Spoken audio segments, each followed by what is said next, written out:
평생 집안일만 하신 어머님이 뭘 아신다고 자꾸 참견하세요?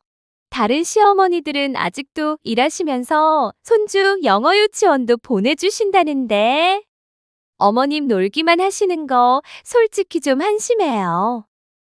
그날 저녁 저는 결국 참지 못하고 며느리에게 청국장을 들어 엎어버렸어요. 제가 왜 이런 행동을 할 수밖에 없었는지 이 영상을 끝까지 보시면 이해하실 거예요. 여러분이라면 저와 같은 상황에서 어떻게 하셨을지 이 영상 끝까지 지켜보시고 구독과 좋아요, 댓글로 의견을 들려주세요.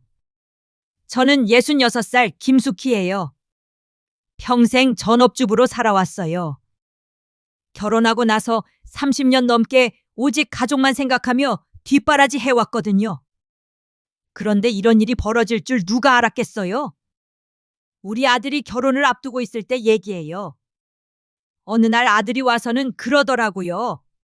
엄마, 신혼집을 계약했는데 문제가 있어. 응? 무슨 문제?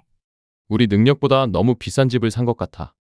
오른다는 확신이 있어서 일단 계약했는데 생각보다 대출금이 너무 크네. 달에 이자로 나가는 돈이 300만 원이 넘어. 아들과 며느리가 될 지혜, 둘 모두 대기업에 다니긴 하지만 달에 300만 원씩 내는 게 어디 쉬운 일인가요? 요즘 집값이 워낙 비싸다지만 그래도 너무 부담스럽잖아요. 그럼 어떻게 할 거야? 그 집은 일단 전세를 놓고 우리는 작은 원룸이라도 얻어서 살아야 하지 않을까 싶어. 뭐? 갓 산 신혼집을 전세로 놓고 원룸에 산다고? 말도 안 된다. 그럼 어떡해요? 저랑 지혜 월급 합쳐도 부담되는 금액인걸. 어두운 아들의 얼굴을 보니 제 마음도 심란해졌어요. 잠시 고민하다 결국 이렇게 말했죠. 그러지 말고 지혜랑 둘이 이 집으로 들어와서 살아라. 엄마, 그래도 뭘 그래도야. 집에 남는 방도 있으니까 여기 살면서 전세금으로 대출금 좀 갚고 돈 모으면 되잖아. 남편도 그러더라고요. 그래, 몇 년 동안 돈 모으다가 나중에 들어가면 되지. 급하게 결정할 필요 없다. 지혜도 고마워했어요. 어머님, 아버님, 정말 감사해요. 덕분에 대출 부담도 줄고 최대한 빠르게 돈 모아서 저희 집으로 들어갈게요. 그때는 정말 좋은 일을 한다고 생각했거든요. 하지만 언제나 문제는 선의에서 발생된다는 것을 저는 이때까지 몰랐어요. 저는 항상 남편과 아들을 챙기기 위해 새벽 5시에 일어나요. 30년간 변치 않은 습관이었죠. 같이 산 지 6개월쯤 됐을 때 그날도 어김없이 새벽에 일어나서 아침 준비를 하고 있는데 지혜가 나오더라고요. 어머님, 벌써 일어나셨어요? 응, 아침 준비하려고. 너도 일찍 일어났네. 저 오늘 중요한 회의가 있어서요. 평소보다 일찍 나가야 해요. 며느리 아침은 좀 더 빠르게 챙겨줘야겠다는 생각에 부지런히 준비했어요. 지혜야, 아침 뭐 먹을래? 미역국 끓여놨는데. 어머님, 저는 간단히 시리얼 먹을게요. 시리얼? 아침 빈속에는 찬 우유보다 뜨끈한 미역국에 밥 먹는 게 몸에 더 좋을 텐데. 밥 먹는 게 낫지 않겠니? 그때 지혜가 그러는 거예요. 어머님, 요즘 사람들은 아침에 시리얼이나 그래놀라 많이 먹어요. 어머님 때랑 달라서 이런 트렌드 잘 모르실 거예요. 트렌드? 그게 뭔지 잘 모르지만 그래도 새벽부터 일어나서 정성껏 끓인 미역국이 몸에는 당연히 더 좋을 텐데. 지혜는 끝끝내 시리얼 봉지와 우유를 들고 식탁에 앉더라고요.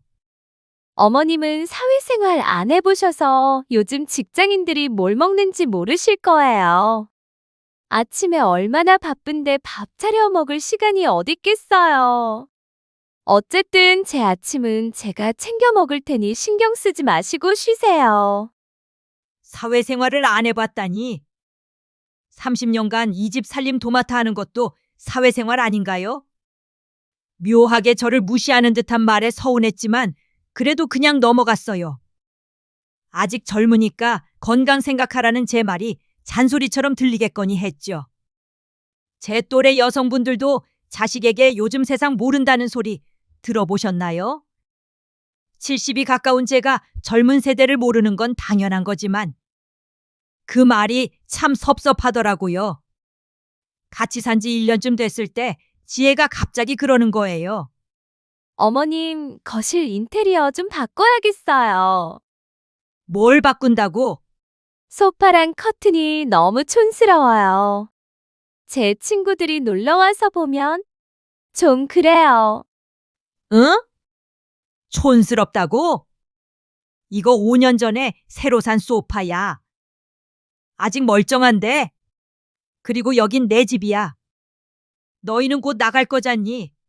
어머님, 지금은 저희도 같이 살고 있잖아요.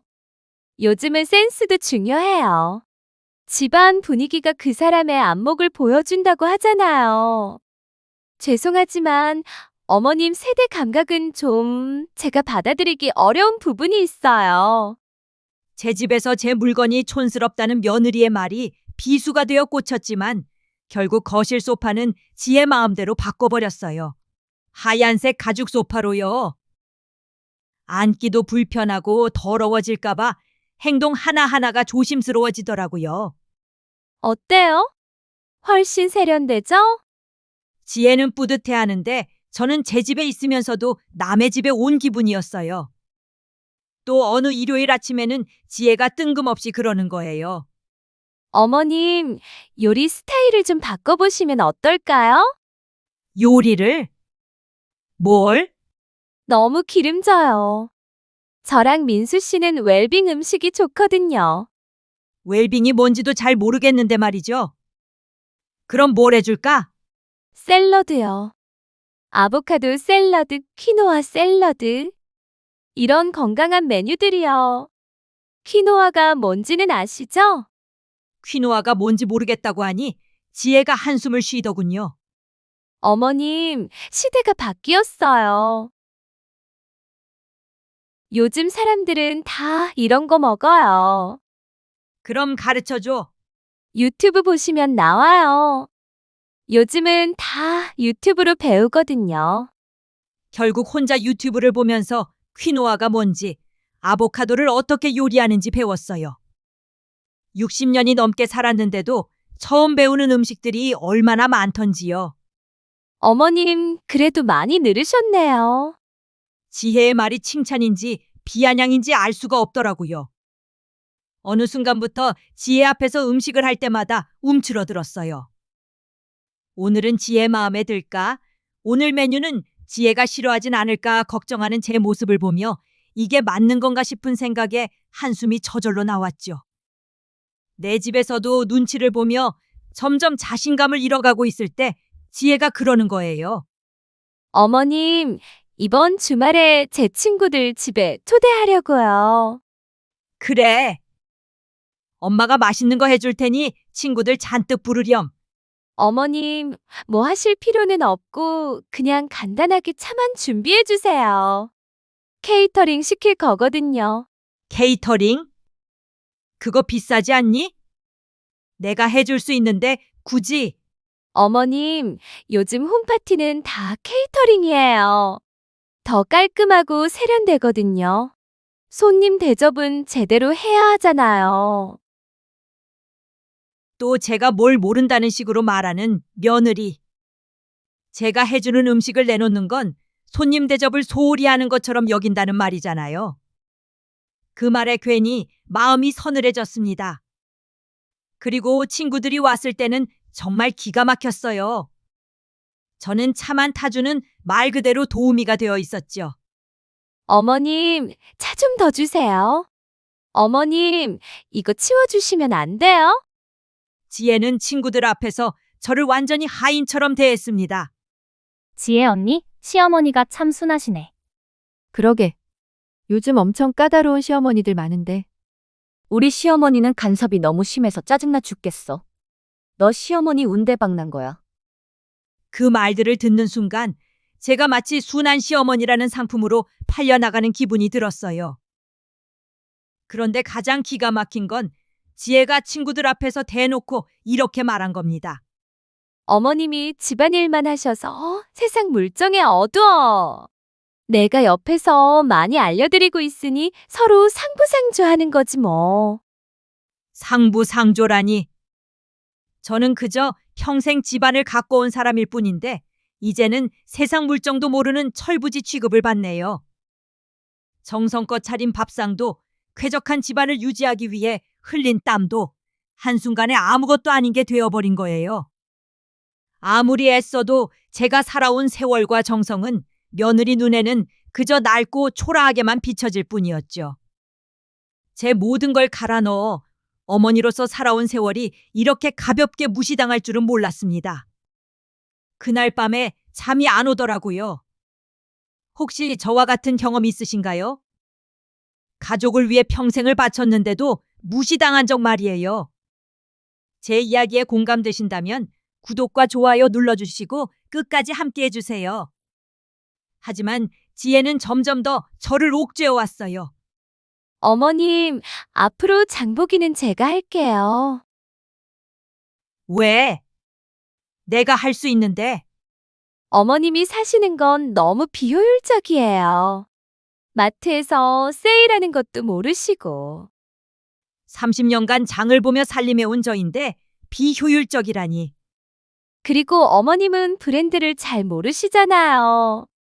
요즘은 브랜드마다 좋은 제품이 다 다른데 브랜드를 모르시니까 좋은 제품 고르는 법도 모르시는 거예요. 내가 모른다고? 네, 솔직히 말하면 어머님이 사오는 건 품질이 좀 그래요. 항상 좋은 것만 고르고 골라서 샀는데 제가 사온 물건들의 품질이 나쁘다는 지혜의 말에 벙쪘어요. 그리고 어머님, 힘들게 마트 가는 것보다 온라인 쇼핑이 더 저렴해요. 요즘은 다 그렇게 해요. 그래도 내 집에서 살림살이 꾸리는 건 내 자유 아니니? 어머님, 저희도 생활비 보태고 있잖아요. 더 효율적으로 해야죠. 어머님, 말 나온 김에 가계부 좀 보여주세요. 가계부를? 왜? 효율적으로 관리해야죠. 어머님은 옛날 분이다 보니 돈을 아낄 수 있는 부분을 놓치고 계신 게 많은 것 같아요. 이 얘기는 제가 경제관념이 부족하다고 하는 거겠죠? 경제관념이 부족하다니. 30년간 알뜰살뜰 살림을 꾸려온 저에게는 모욕과도 같은 말이었어요. 가계부를 보더니 지혜가 줄을 그으면서 그러는 거예요. 제가 체크한 곳들을 봐주세요. 이거 다 필요 없는 지출이에요. 어머님, 이 전통시장에서 산 것들. 마트가 더 저렴해요. 하지만 전통시장이 더 신선하고 어머님, 숫자로 나와 있잖아요. 마트가 30% 더 저렴해요. 숫자도 중요하지만 30년간 단골로 다닌 상인들과의 정도 있는 건데 지혜에게 제 말은 들리지 않았죠. 앞으로는 제가 가게 관리할게요. 어머님은 경제적 감각이 좀. 또 부족하다는 말이에요. 모른다는 말이고요. 부모는 자식이 생활비를 보탠다는 이유로 집안에서 저의 역할을 모조리 빼앗아가도 그러려니 해야 하는 건가요? 결국 가게 살림을 챙기는 일마저 지혜가 가져갔어요. 인터넷으로 주문한 식재료들이 집에 배달되고 저는 그저 받아서 냉장고에 넣기만 하면 됐죠. 제가 이 집의 안주인인데 가게 관리조차 못하는 사람이 되어버린 거예요. 그 후로는 더 기가 막힌 일들이 이어졌습니다. 어느 날은 지혜가 아직 임신도 안 했는데 벌써 육아 이야기를 꺼내더군요. 어머님, 아이 교육비에 대해 생각해 보신 적 있으세요? 교육비? 요즘은 아이 낳기 전에 미리 계획을 세워야 해요. 아, 어머님 혹시 요즘 사교육비가 얼마나 드는지 아세요? 글쎄, 잘은 모르겠구나. 한 달에 200만 원은 기본이에요. 영어, 유치원에 피아노, 수영, 미술까지? 200만 원이라니. 우리 집 한 달 생활비보다 많은 돈이었습니다. 아이가 어린데도 그렇게 비싸? 어머님, 요즘 경쟁이 얼마나 치열한데요. 이렇게 안 하면 아이가 금방 뒤처져요. 우리 때는 그냥 열심히 공부하면 됐는데. 어머님, 시대가 달라요. 어머님 세대랑은 완전히 다르다고요. 또다시 시대가 다르다는 말을 하더군요. 그리고 요즘은 할머니, 할아버지가 교육비를 지원해 주는 게 당연한 분위기예요. 교육비를 우리가 대야 한다는 거니? 어머님, 제 친구 시어머니는 손자 영어 유치원비를 전부 내주신대요. 그래서 둘째까지 낳고 셋째도 낳을까 고민하고 있더라고요. 이제는 다른 시어머니와 저를 비교하기까지 합니다. 우리는 연금이 많지 않아서. 그럼 알바라도 하시면 어때요? 요즘은 다들 그렇게 하세요. 어머님도 손주 많이 보시면 좋을 것 같지 않으세요? 순간 귀를 의심했습니다. 저보고 나가서 일을 하라니요. 제가 도대체 어디까지 참아야 하는 걸까요? 도대체 어디까지 참고 어디까지 내어줘야 한단 말입니까? 분노와 서러움이 목구멍까지 차올랐지만 끝내 삼켜낼 수밖에 없었습니다. 그날도 여느 때처럼 가족들이 돌아올 시간을 기다리며 저녁을 준비하고 있었어요. 아들이 좋아하는 고등어 조림, 지혜가 맛있다고 했던 단호박 샐러드, 그리고 남편이 좋아하는 멸치볶음까지 정성껏 차렸습니다. 찜통 같은 여름날이라 이마에 땀이 송글송글 맺혔지만 그래도 가족들이 맛있게 먹어줄 걸 생각하니 손길이 더 분주해졌죠. 며칠 전 지혜와 TV를 보는데 청국장 맛집이 나오더라고요.